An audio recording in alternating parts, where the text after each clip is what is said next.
Right, and so continuing with differentiation, we know how the notation dy by dx or f prime of x, this just means we should differentiate the y term once, right? So this is actually known as a first order differentiation. And there's actually a second order differentiation which is notated by this. So d2y dx2 or f double prime of x. And this is what this just means is you just differentiate it once more. So from the first derivative, you differentiate once more and you get the second derivative. But the rules are still the same when you try and differentiate. You just bring the n to the front and then minus n to the power. So an example of this is, let's say we have y is equal to 4x cubed plus 3x to the power of minus 3. The first order derivative, dy by dx, is 12x squared minus 9x to the power of minus 4.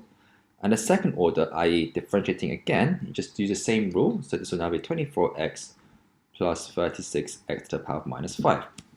So as you can see, it's nothing special. It just means you should differentiate it once, twice, and so on and so on. And so with this, you can actually find you can actually know some characteristics about a certain graph. So let's start drawing a graph. So if I was to draw a cubic graph, which looks something like this, okay, there are certain characteristics of this graph which I can find or explain using the first order and the second order derivatives. So the first thing is dy by dx.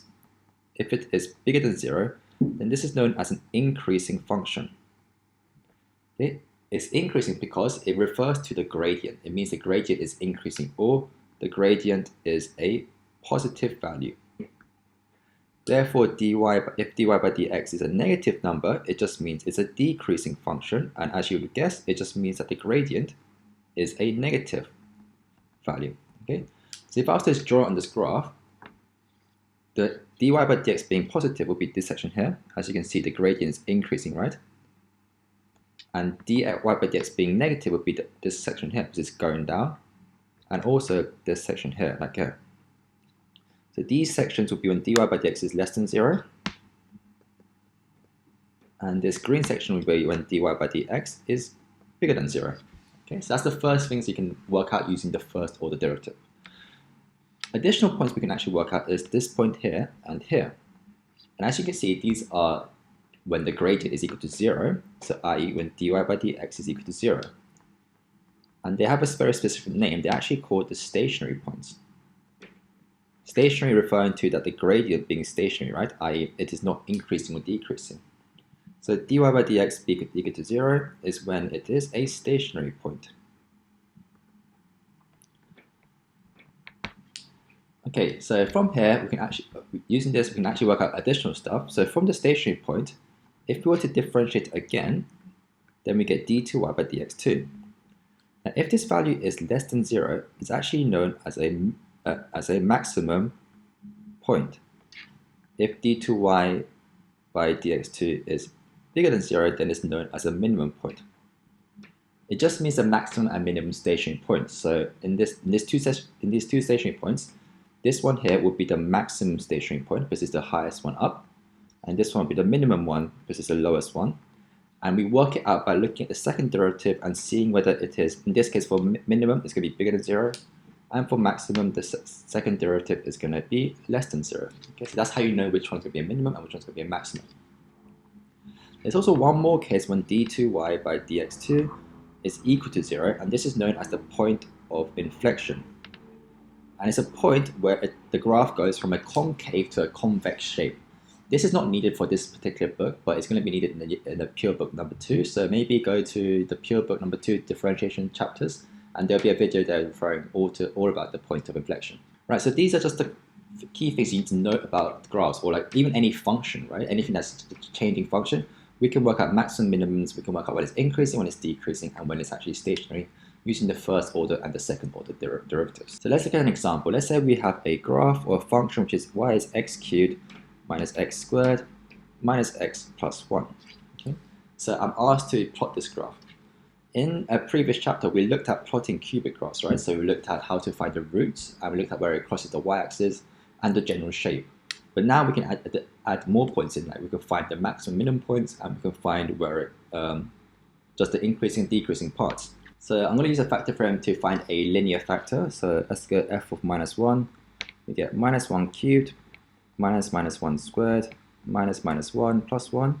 This is minus 1, minus 1, plus 1, plus 1, which is 0. So we know minus 1 is a factor, so therefore the linear factor is x plus 1. And I'm going to divide it using algebraic division. So x cubed minus x squared minus x plus 1. So x squared minus x cubed plus x squared. And then we have negative 2x squared minus x minus 2x. So minus 2x squared minus 2x, x plus 1, so we have plus 1 like this, minus x plus 1, which is 0 because it's a linear factor. So the function y I can rewrite as x plus 1 times x squared minus 2x plus 1. I can factorize it even further, so this will be x plus 1, and this will be x minus 1 all squared. So we've worked out where the roots are, i.e. where it's going to cross the x-axis. Now, I'm going to differentiate this again, so dy by dx. So originally y was x cubed minus x squared minus x plus 1. So I'm going to differentiate it again. dy by dx is going to be 3x squared minus 2x minus 1. And I'm going to equal to 0 because I want to find the stationary points. So this means I can factorize them. 3x x minus 1 plus 1 is equal to 0. So the stationary points occur when x is minus a third and when x is 1. So we found 2 stationary points. I also want to work out which one's going to be the maximum one and which one's going to be the minimum one. So I will have to differentiate one more time. d2y by dx squared, which is going to give me 6x minus 2. And I'm going to plug each one into this second derivative. So if x is negative 1 over 3, d2y by dx2 is going to be equal to 6 times minus 1 over 3 minus 2. This is going to be minus 2 minus 2, which is minus 4, which is less than 0, stating that this is going to be the maximum stationary point. Doing the same thing for when x is 1. So d2y by dx2 is going to be 6 times 1 minus 2, which is 4 minus 2, which is 2. No, so 6 minus 2, which is 4, which is bigger than 0. So this point is going to be the minimum stationary point. So we've identified where the maximum is, where the minimum is. And now it's just a matter of sketching it.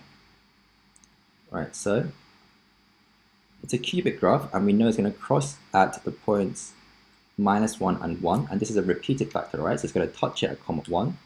So 1 here and minus 1 here. And it's a positive cubic one, so it's going to look something like this. And it's going to repeat it like here. And it's going to go up like this.